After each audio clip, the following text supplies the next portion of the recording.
Amadu Yakubu Ghana ni berima ye wono Ghana onyini wo Ghana okawana odi Blasters achi ne won call hwe ball ewo Brazil World Cup that is 2014 ofri Brazil no onamu di bepuem ewo US ye chi ne wo US ye bo no ba Ghana Amadu Yakubu mema wakwaba and was say uba Felix Ralph show so now Ahmed maybe shall say June 2014 o kan wana wo di Blasters achi ne won ekọ Brazil ekọ hwe ball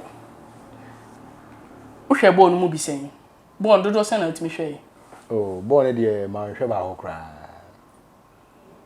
hokra maybe park amoko ball no kra minimum so kra no reason tia we free Ghana say who the Blasters achi no makọ hwe ball na wanti ma hwe ba hokra odo say Black Stars di muni ekọ ide name na a different agenda na we argument different agenda sesen me wona football ha no mo kire say o hono ye easiest way say we meet me dey get to US nti argument say ne e we ko e be di Blasters for nechi enya akonya say say e ko no e be di Blasters for nechi ne akwa hwebọ yakwase yakwa hwebọ ni bi tinyenya akonya ndi wura kro no mu dia na afeli afani ye we abefa so akọ okay ntina ye mutim poni say se mu free Ghana e de kopiem e wo Brazil a mutim poni say mu free Brazil akọ US ana me pa cho nti enadodo sen ena mu di no Brazil kun ansa na moko US me di me check akra me di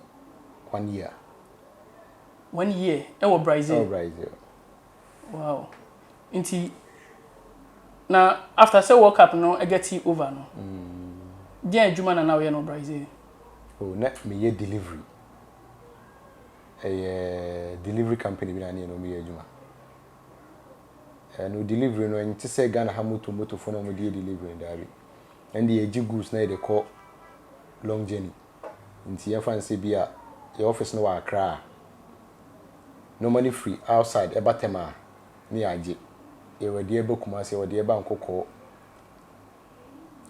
see free outside about bi dru ni so no na ya big way company ye wo no me be distribute ya kwa shipping company by ye distribution department that distribution and ye before say mu free Ghana no na mu ye nipa dodo say na mo as a team mo ye madwen senka mo magana say ye magana na well I don't know about that say nipa dodo saying me kondena mu minimum bi wo hodada Brazil nti ye see airport ne de bus e ba be form de o makoba bia state na friends Black Stars for kwa campaign me say bus ne ba me manyere man fubi because no bi airport wana or train me dada say nipa no e wo hu nipa pa my friend pa o Ghana no Ghana but I say on US US.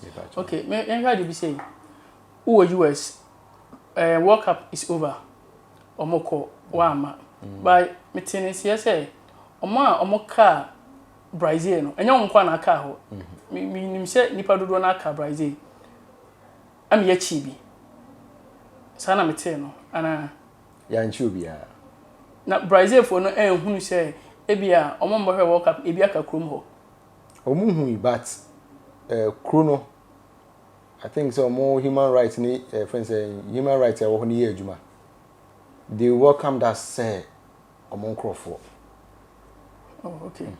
So inti mutina krom ho legally and not say illegal. We say visa no my 6 months. 3 months sorry. 3 months visa. The 3 months no. If for 3 months in the best no. So we move ho kwata nche say dem me call ya me ni no. Or the me call omo immigration for na okoye sem person bet na e adwuma nti omo mu process akwa be fill forms bi akwa ne be ma working permit 1 year at once na be ma working permit 1 year okay you say you say what you say also what na kromo for 1 year fine uti kromo ho no wo ye adwuma kakra enya sia kakra nti at a point no ana wo ye wadwen say wo be free kromo ho free kromo Now before so be free kumu because we said that in core Brazil kumoda because the journey to US I think say obefa nkura hodo so ansa na wakọ kudu ho e ba ne sen. Oh.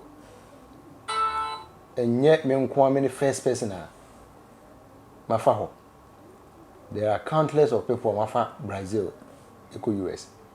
And almost at least omujo omunuanu mo Brazil. Omutimi kono almost succeed ko dra. Omu the roots. Any kwa baby abiduru bia ade obey no me record e me record na ade. E de abro munu nti. Ni nipa bebre wo ho a omu audio e wo omu phone so. Ai kire omu duru ha kasa wo kọ ha. Uduru ani wuse wasema kasa sei.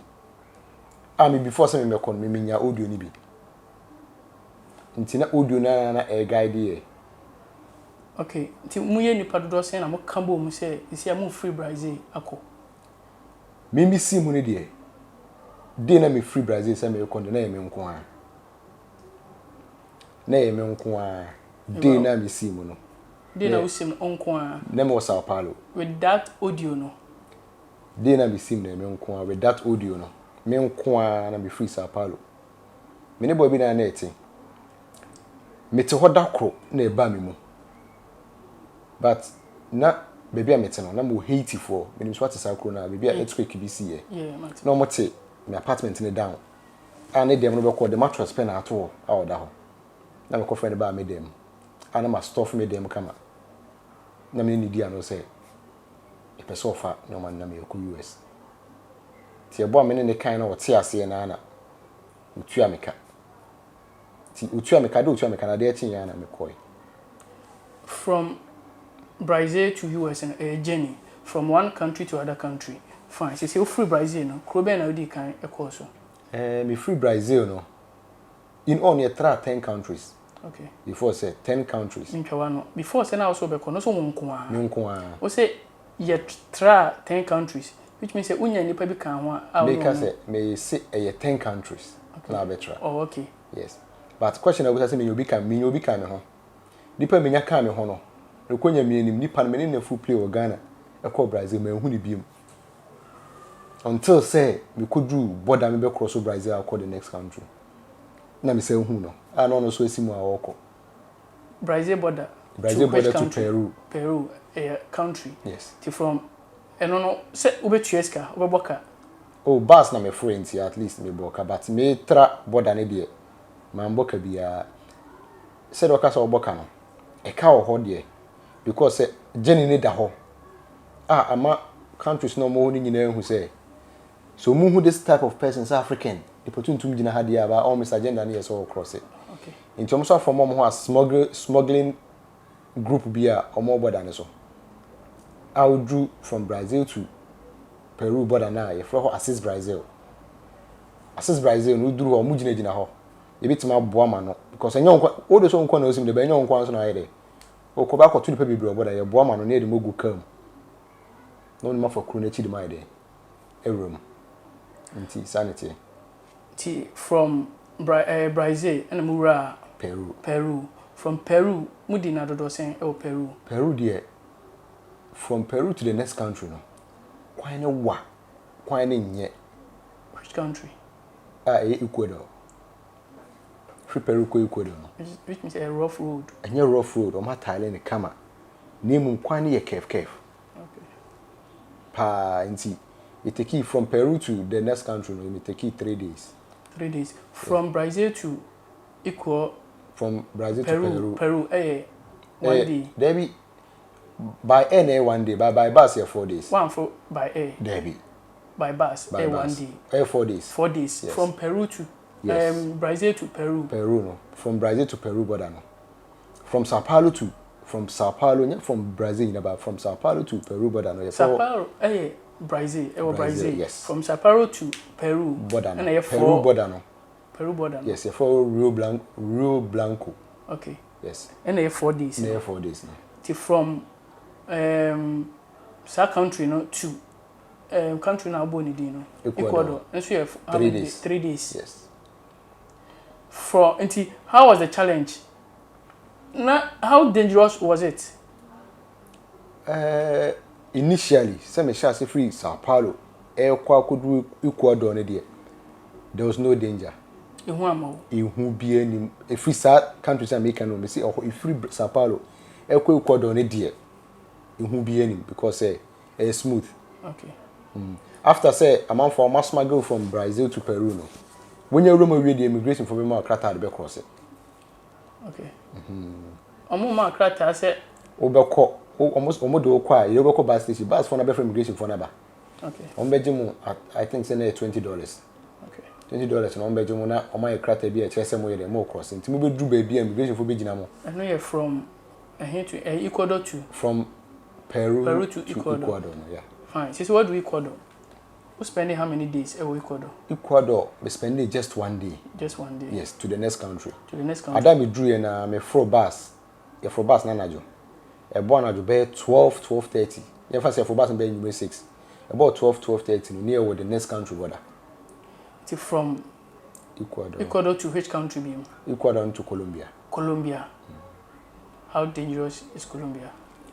Well, Colombia it is a Colombian yet, but friendly. Journey no by bus no na a bit smooth say obefa na sope nti sisi na woni wadamfo na ni Ghana ni na mihia no ko kwa na Ghana for other countries be fra by Haiti for no na mo bro be 200. Okay. Wa kwa kokoto mo se de ntoko bi esi omu krum a se mo hwenti use na ntoko esi amafo krum no mo soso bag bi bri sa so no sa no mo te Libri. Inti okwa kudu Colombia. Colombia so spend how many days? Colombia me spend 2 days or 2 days in Colombia. Yes, 2 days na nyese bia me de tefako. Me de cross it to. Na me de cross kuna ko the next country border. The next country border which country? Panama. Panama. Yeah. You have free honor. I think say unya is so easy say from this country to the other country no. From Brazil, from Colombia, from Brazil to Ecuador, no, is smooth. But from Ecuador to Colombia, no, na say minya problems kakra bi okon because Ecuador for oma men krata say yen fan cross it. Enti oma buses are friends say washroom inside. Okay. Enti conductor of the bus no, instead of $30 to the border of Colombia no, or $50, many boy no. $50 ye tena seat to kakra but we do be a checkpoint bi wa na lock me ne bo ni menu a share and India because ye ni krata e ba so me de mo DBC asa return e back to Peru e ba sa mo yem hye mo o ye nye duru ho a yem hye pa ye nye duru ho a yem hye nti ye duru na conductor na baba asin maka je say nkorom nti the last checkpoint no obeka kire say checkpoint o me dangerous nti nkorom ombe lock no na ma 40 bus ni mu like I don't know munya ahumobro bi ye dey MIA ti sa checkpoint no odi ewura ma yidu checkpoint ni so no checkpoint e nam so nyina no immigration for na say police for no obi na oba be check so ko bie da passa checkpoint no kwa do mbe so mu wo so no ama abro bi a ne te bus no ye tie kire no tie anim o ka che o the Spanish ka che police ni say enye adwuma. Okay. Nti eba na omo ye gina saa mo ma so saa nti ohon de enye de nye dman sana soja ni no say police ni because ma hu nipa kro say no police so no soja so no immigration ma enye de ma hu because na ye share inside no ansa no no this Spanish ka say oh okay na UPA so that was the last checkpoint at Ecuador Colombia Ecuador free Peru free Brazil ba Peru no eba Ecuador be bia ho kire pa no from to Peru or no? Yeah. From Colombia. From Ecuador to Colombia. No? Colombia. Okay. And I say from Colombia no so moko Panama. Or the real journey no. Oh okay. I shall say. But men come on. Panama more land border with Colombia. But ma ubi an cross it. I just say Colombians in Panama for na mo pese omo kwa na mo cross it. Yes. Land border no so see border. Into our only option say befa epone so. Nti ewia kete na fa by land. You bit for by land but here ma wonko. Here ma wonko. We draw mesa sign. Nti dey any say you fa by sea and you fa the jungle. You for the Darren Gap mo hwe no betimi akọ Google na makọ Google ahwe say Darren Gaw no and okra na make na say intro. That was one any Amazon boom. One of the dangerous jungles are. We are see. I don't know. Nti ye fansu ni so. Ye fa boat na speed boat. But omo fa di padodo. Omo fa ni pass 15. Nkunya wo me obi a life jacket ade. Ashe. I think say whole government no license as it is a mode of transportation. If free sir border because baby a boat in the eco see no crooked road beside there. I think say the shortest possible way on me fast way free or mo na ba kru bi didwa. Nti enu bi na ye free ye. Akonya me na me free boat da. Me free boat da. Opanike. Bra, makoma 2 year an. Adana man tese na makoma ebo because at the speed that's a share so chi na enim ni page say na sabum pa nti samre ne de. Well, say yes, ye wo say e be konti. Yokoi.